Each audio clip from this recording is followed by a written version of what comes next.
The opening scene of the movie introduces us to the inspiring and hardworking protagonist, Hinata Hanazawa. She is an outstanding honors student who takes her studies seriously and strives to achieve excellence in everything she does. Hinata's unwavering dedication to her education is matched only by her love and devotion to her family. She has two best friends, Max and Susie. Max has had a secret crush on Hinata ever since their childhood, but she is oblivious to this. Hinata's parents own a lively and bustling restaurant, and they work tirelessly to ensure their customers are happy and satisfied. As a result, Hinata often finds herself looking after her younger sister, who is fascinated by romantic movies and fairy tales. One evening, while tucking her sister into bed, Hinata tells her the classic story of Cinderella. Her sister, however, seems more interested in a romantic movie playing on the television. Suddenly, she points to the screen and exclaims that the male lead looks just like Hinata's Prince Charming. Hearing this, Hinata starts blushing, and we realize that she's secretly in love with the male lead. His name is Keita Ayase, a famous teen actor and a member of a well-known boy band in Japan.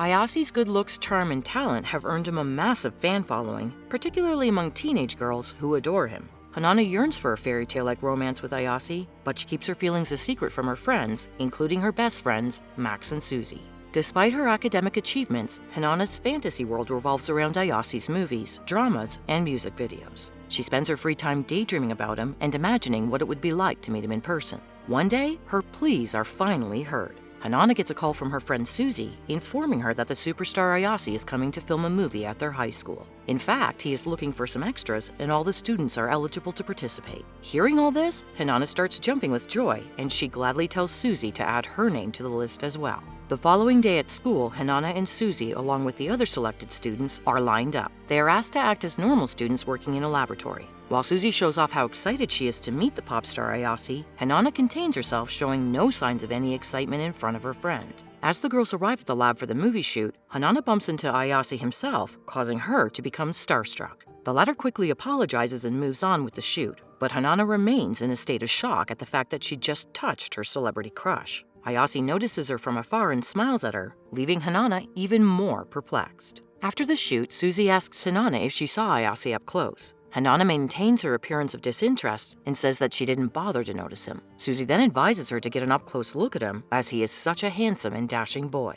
One weekend, Hinata decides to enjoy some time alone, so she visits a nearby park. After relaxing for a while, she goes to the mall, as she promised her little sister she would bring a teddy bear home for her. In the next scene, Hinata walks inside an arcade and attempts to win a teddy bear at the claw vending machine. After multiple attempts, she is left with one last coin to play the game. Meanwhile, an unknown boy who has been watching Hinata struggle approaches her from behind. He then gives her guiding instructions, with which she is finally able to retrieve the teddy bear.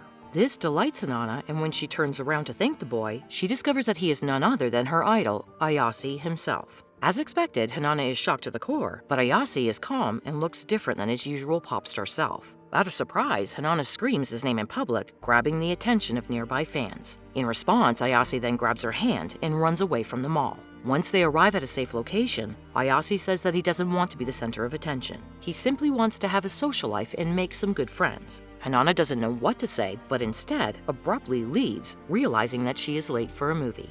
In a sprint to reach the theater, her heels break, but nonetheless, she reaches her destination. There, she swears to never wash her hand, as it was grabbed by her idol. Surprisingly, Ayase follows her to the movie hall, and they chat for a while.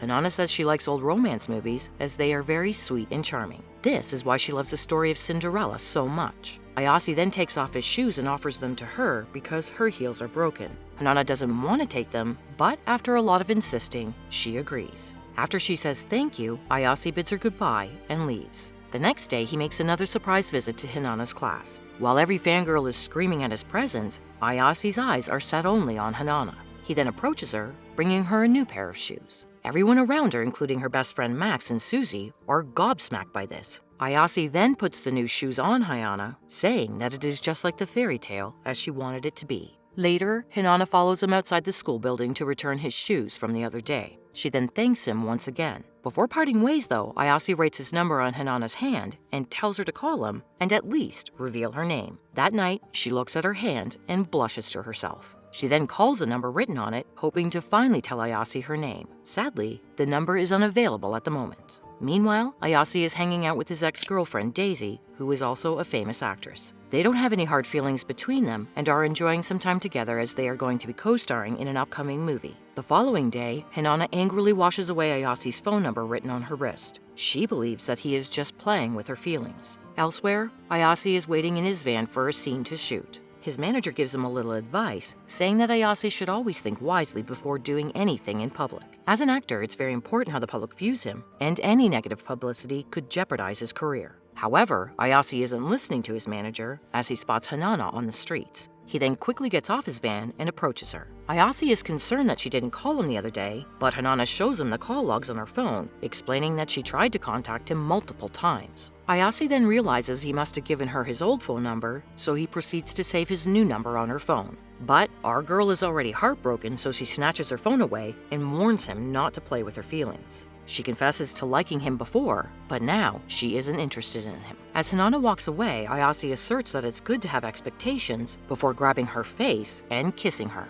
Hanana is taken aback by the sudden kiss and doesn't say a word. Ayase then confesses that he always wanted to know her name since he was attracted to her from the very first time they bumped into each other. This melts Hanana, so she finally discloses her name. The scene then skips to the following day. Hanana is dressed up in a cute midi for a date, and Ayase arrives to pick her up in his van.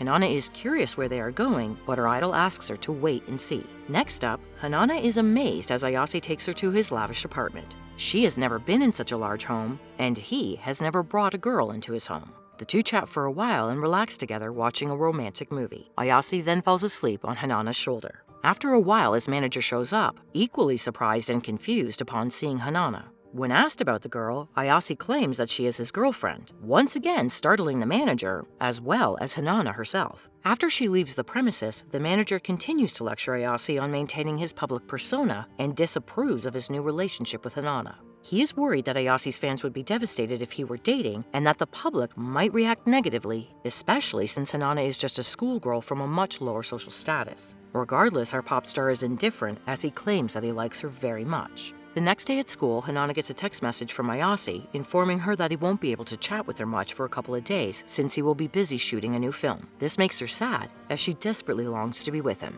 Over the weekend, Hanana helps her male best friend Max in his father's flower shop. The latter casually confesses his love for Hanana, but she doesn't take him seriously. Just then, Max gets an order for a bouquet from a certain film company. When Hanana delivers the flowers to the location, it turns out to be the set of Ayase's new film. She witnesses him kissing the female lead, who is revealed to be Ayase's ex-girlfriend, Daisy. Although it's part of the movie, Hanana is heartbroken to see her idol kiss somebody else. Just as she is about to leave the set, Ayase notices her and goes after her. He takes her to a private place and tells her not to worry about the film. He then kisses her nose, claiming that from now on, no one else can be close to Hanana either. Meanwhile, Daisy watches them from behind and isn't happy about Ayase's new love interest. Later, when she returns home, Hanana gets a call from Ayase asking her if she wants to go out on another date with him. Hanana politely declines since she is celebrating Max's birthday at home. Next, Suzy encourages Max to seriously confess his feelings for Hanana. Max is very nervous as the last time he did, she dismissed him. The friends then gather around and sit together to celebrate Max's birthday. Suddenly, Ayase arrives at the premises, surprising everyone, especially Hanana. He joins them and reveals that he and Hanana are dating. Although Suzy reacts positively, Max is heartbroken. Later, when the two boys are alone, Max asks Ayase if he is serious about Hanana. Otherwise, he shouldn't get too close to her. Realizing that Max also likes her, Ayase asserts that he is pretty serious about Hanana. Regardless, Max isn't going to give up easily. The next day, Hanana visits Ayase's apartment, but she is taken by surprise when a half-naked Ayase walks out of the bathroom. She quickly closes her eyes, and the pop star starts flirting with this girl. The two then spend some quality time together. Ayase takes things to a new level when he gives the key to his apartment to Hanana and welcomes her to stop by when she feels alone. Hanana's happiness knows no boundaries. One afternoon, Ayase gets shunned by his bandmates and ends up having lunch alone. This breaks his heart as they used to be best friends. Later that evening, he lies on the couch and reminisces about the times he spent with his friends. The movie goes into a flashback and we learn that Ayase decided to leave the band as he wanted to focus more on his acting career. This is what caused the rift amongst the group. It was a terrible loss for the band since Ayase was the most popular among them. The following day, Hanana visits her boyfriend's place as usual. She isn't let in, so she uses the key Ayase gave her the other day. However, when she goes inside, she sees a pair of heels. To her surprise, Hanana sees Ayase kissing his ex-girlfriend, Daisy. Heartbroken, she immediately storms out of the place and Ayase chases her, but Hanana is in no mood to discuss any matters with him. She then accuses him of playing with her feelings before walking away. For days, Hanana is severely affected and doesn't leave her house. Max learns about the situation and pays her a visit. He hugs her from behind, advising her to stop thinking about Ayase, as he is only making her suffer. Max then finally confesses his feelings to her, which surprises Hanana. She never saw him as anything more than a best friend. When she doesn't respond, Max gives her some space, understanding her complex situation. One day at school, Daisy visits Hanana and the two girls sit by a lake to talk about the recent development between them. Daisy wants Hanana to stop seeing Ayase since she wants to be with him. The latter reluctantly agrees, realizing that she is no match for a beautiful and talented actress like Daisy. She also realizes that there is a huge social status difference between her and Ayase. However, Daisy gives in and reveals the truth. It turns out Ayase rejected her the other day when she begged him to give their relationship another chance. Also, she was the one who kissed Ayase, not the other way around. Daisy realizes Hanana loves him more than she does, so she decides not to come between them. Hearing all this, Hanana understands she was too harsh on Ayase, so she decides to make things right with him. Later that night, Ayase visits her place and apologizes for the other day. He tells her that he only likes her, not Daisy. Hanana also apologizes for not listening to his side of the story. The two reconcile, and the following day, Ayase rents an entire amusement park for Hanana.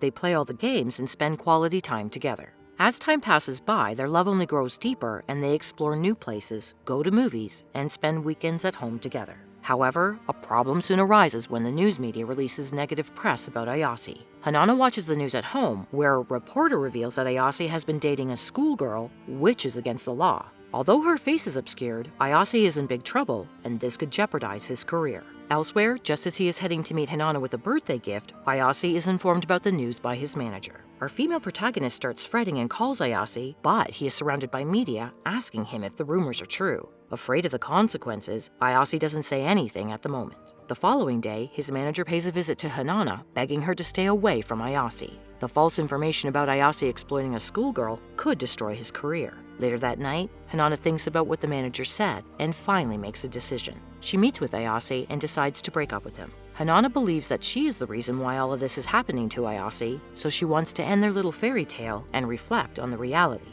For the next few days, both lovers go through a rough patch as they cannot forget about each other. The movie then skips to 3 years later. Ayase is now an internationally known actor. One day, while celebrating after receiving a global award, his manager hands him a letter written by Max. In the letter, Max explains that ever since he and Hanana broke up, Hanana has been watching Ayase's movies day and night. She misses him so much that every time Max and she went out, she would stop by a billboard to see Ayase's face. Hence, Max wants him to reconcile with Hanana. In the letter, there is also a movie ticket attached to it, to which Max wants Ayase to go to. Meanwhile, he hands over another ticket to Hanana. However, when Ayase arrives at the theater, the show has already ended. Dejected, he proceeds to go home, only to bump into Hanana in the hall. The two finally see each other again after 3 long years. Ayase then says that he promised himself that one day, once he became a man and worthy of her love, he would return to her. Hanana cries happy tears after seeing Ayase in person. He then gives her a gift which turns out to be a shiny pair of shoes, just like Cinderella's. The movie ends as Ayase asks Hanana to marry him, to which she happily says yes.